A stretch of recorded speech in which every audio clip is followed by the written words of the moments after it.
Okay, so let's take a look at some other system apps. We also have what we call the product info app. That is the blue circle with the small eye on the inside. If I click on it, it gives you a bit of information about the products. You may not necessarily need to use this, but in the case of repair, for example, you may need to give some information to the technician. I'm going to swipe back out, and then we're going to take a look now at the language selection option.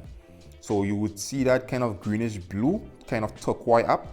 And if you click it, it has an EN on the inside. If I click it, then I can choose different languages.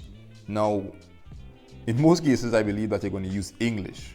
But if you want to turn to, let's say, Spanish or Portuguese or Chinese, the options are there. But we will try to keep it in English for now. All right, I'm going to swipe back out. Okay.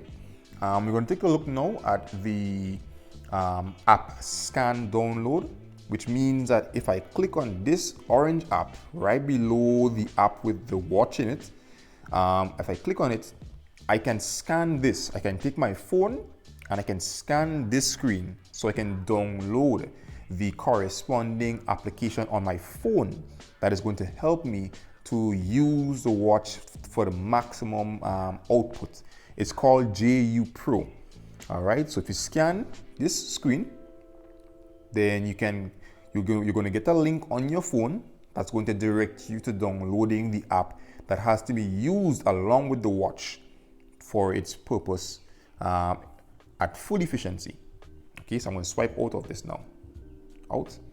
Now we have the restart option. If I come up a bit, that is that green application. Okay, that green application right here. That is a restart app. If I click on it, then it asks me, do I want to restart my watch? So you can choose to restart your watch by clicking on that particular application. Okay, I'm not going to restart. I'm just going to X out. But if I press the correct, it's going to restart for me.